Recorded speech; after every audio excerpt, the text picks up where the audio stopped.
చక్కని చందమామ కథలు. పిల్లలు, ఈరోజు చందమామ కథ బాగుపడిన పాలేరు. పూర్వము ఒక రైతు కూలి ఉండేవాడు. అతనికి 3 కొడుకులు.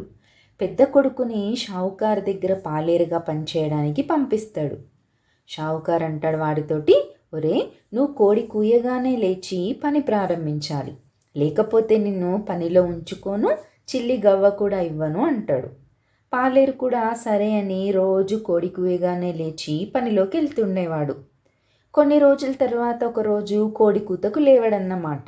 ఇంకా షావుకారు ఏం చేస్తాడంటే పాలేరును పని మానిపించి రూపాయి కూడా ఇవ్వకుండా పంపించేస్తాడు.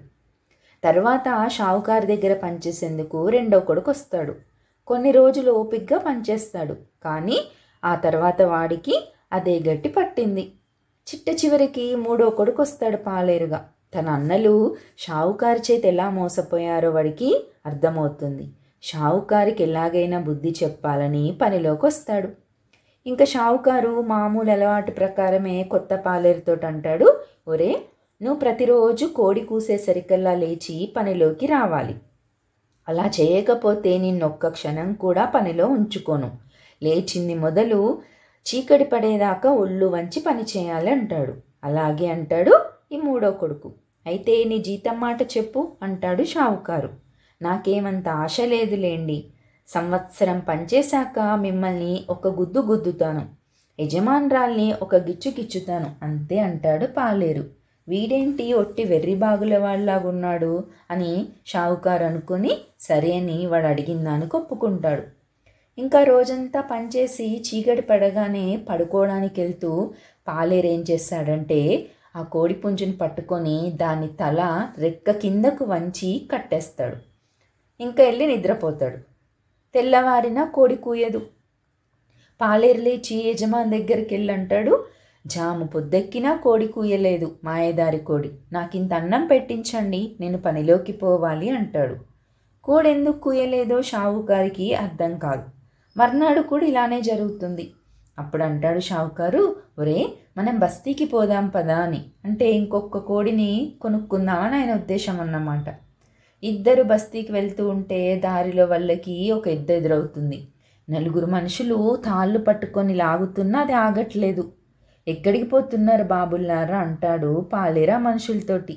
ఇది ఒట్టి పొగరుబోతెద్దు, ఎక్కడైనా అమ్ముదామని తీసుకెళ్తున్నాం, ఎవరు కొనకపోతే కసాయివాడికి ఇచ్చేస్తాం అంతే అంటారు. మంచి గొడ్డుకొక దెబ్బ అంటూ పాలేరు ఎద్దు తల మీద తన పిడికిలతోటి ఒక్క గుద్దు గుద్దుతాడు. వెంటనే అంత ఎద్దు చచ్చి పడిపోతుంది. ఇంకా దాని వెంట వచ్చిన మనుషులు పీడ విరగడైపోయింది, కానీ ఎటూ కాని చోట చచ్చింది, దీని చర్మమైనా దక్కితే బాగుండు అంటారు.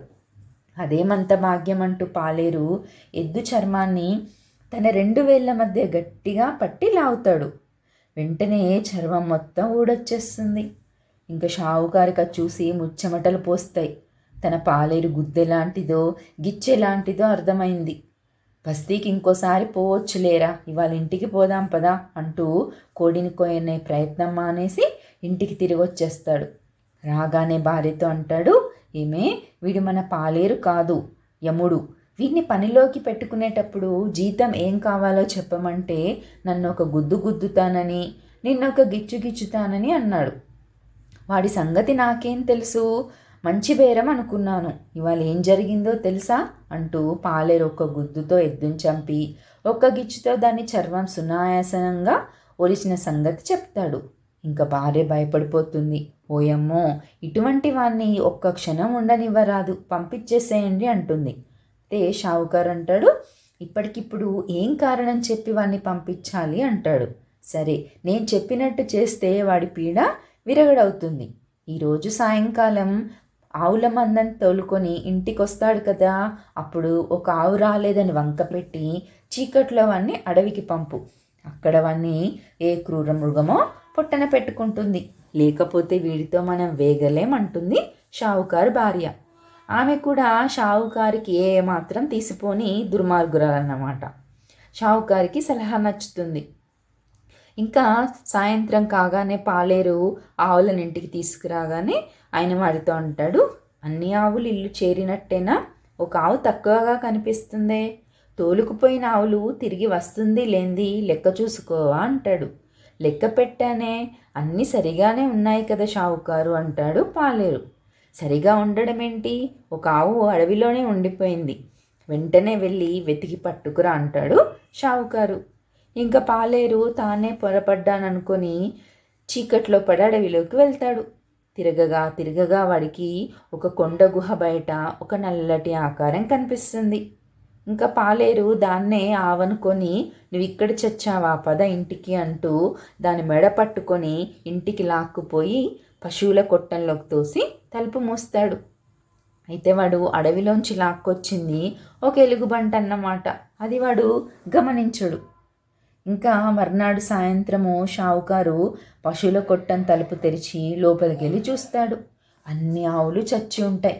ఒక పెద్ద ఎలుగుబంటి ఒక మూల పడుకొని గురకబెడుతూ ఉంటుంది. దాన్ని చూస్తూనే షావుకారు అదిరిపడి బయటకు పరిగెత్తుకొని వస్తాడు. ఆయన గుండెలు బాదుకుంటూ పాలేరు దగ్గరికి వెళ్ళి అంటాడు, చూసావారా, ఎక్కడిదో ఎలుగుబంటి మన ఆవుల కొట్టంలోకి వచ్చి ఆవులన్నిటినీ చంపేసింది అంటాడు. పాలేరు వచ్చి చూసి అంటాడు, నిజమేనండి, నేను రాత్రి అడవి నుంచి తెచ్చి పడేసింది ఒకవేళ ఈ ఎలుగుబంటినేమో, చీకట్లో నేను పోల్చుకోలేకపోయా అంటాడు. ఇంకా చాలా భయపడతాడు షావుకారు. తన భార్య దగ్గరికి వెళ్ళి జరిగిందంతా చెప్తాడు. ఇంకంతా వినమంటుంది, వీన్ని పిశాచాలు పీక్కుతేనా మనకెక్కడ దాపురించాడో అంటుంది.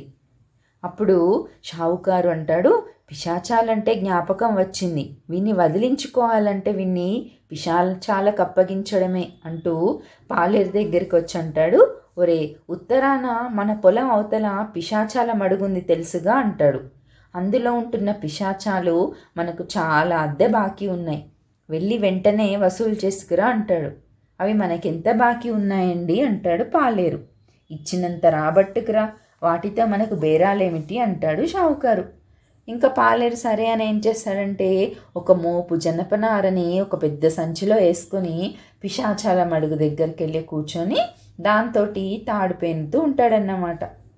చాలాసేపు అయ్యాక ఒక పిశాచము నీటిలోంచి తల పైకి పెట్టి పాలేరుని చూసి అంటుంది, ఏం చేస్తున్నావు అని. కనబడడం లేదా, తాడు పెంతున్నాను అంటాడు పాలేరు. దేనికి అంటుంది ఆ పిశాచం. అప్పుడు పాలేరు అంటాడు, దేనికా, మీ పిశాచాలన్నింటినీ కట్టి పట్టుకుపోవడానికి. మేమేం తప్పు చేశాము అంటుంది పిశాచం. తప్పు కాదు, మీరు మా యజమానికి అద్దె సరిగ్గా కట్టడం లేదంటగా అంటాడు పాలేరు కోపంగా. కొంచెం ఉండు, మా దొరతో మాట్లాడి ఇప్పుడే తిరిగి వస్తాను అని పిశాచము నీటిలో మునుగుతుంది. ఇంకా పాలేరు ఏం చేస్తాడు, తాను పేనే తాడు 2 చివరలు కలిపి పేనేసి గట్టున పెడతాడన్నమాట. ఇంకా తర్వాత పిశాచం వస్తుంది, తల బయటికి పెట్టంటుంది, చూడన్నా, మేము అడుగులేని అగాధంలో ఉంటున్నాం కదా, అలాంటప్పుడు మమ్మల్ని తాడుతో ఎలా అందుకుంటావని మా దొర అడుగుతున్నాడు అంటుంది. ఇది మామూలు తాడనుకున్నావా, కొసలు లేని తాడు అంటూ పాలేరు ఆ తాడుని తన చేతుల మధ్య తోడుతూ ఉంటాడు. ఎంతసేపు తోడినా కొసలు కనిపించకుండా తాడుస్తూనే ఉంటే పిశాచం చూసి నిర్ఘాంతపోతుంది. ఇంతకు మేము మీకెంత బాకీ ఉన్నామో అని అడుగుతుంది. అప్పుడు పాలేరు తను తెచ్చిన సంచి చూపించి, దీని నిండా 2 రూపాయలు పోస్తే చాలు, మీ బాకీ తీరిపోతుంది అంటాడు. ఇంకా పిశాచం వెళ్ళి వెండి నాణాలు తెచ్చి సంచి నింపుతుందన్నమాట. ఇంకా వాడు ఏం చేస్తాడంటే ఆ సంచిలో ఉన్న వెండినంతటిని బండి మీద వేసుకొని షావుకారు దగ్గరికి తిరిగి వస్తాడు. ఇంకా వాడు తెచ్చిన వెండిని చూడగానే షావుకారికి సంతోషం కలగడానికి బదులుగా భయపడిపోతాడు. ఇంకా ఆయన తన పెళ్ళాం దగ్గరికి పరిగెత్తుకెళ్ళి అంటాడు, కుంప మునిగిందే, వీడిని పిశాచాలు కూడా ఏమీ చేయలేకపోయాయి, వీడి చేతిలో మనకి ఇంకా చావు తప్పదు అని ఏడుస్తూ ఉంటాడు. అప్పుడు భార్య అంటుంది, గట్టిగా అరవద్దు, వీడిని వెళ్ళగొట్టలేం కనుక ఒక రాత్రి మనమే రహస్యంగా పారిపోదాం, ఆస్తి పోతే పోయింది, ఇంట్లో ఉన్న డబ్బు నగలు తీసుకొని వెళ్ళిపోదాం, బతికుంటే బలుసాకు తినొచ్చు అంటుంది షావుకారు భార్య. ఇంకా ఆ రాత్రి ఆ భార్యాభర్తలు పాలేరు నిద్రపోతున్న సమయంలో తమ ఇల్లు వాకిలి విడిచి పారిపోతారు.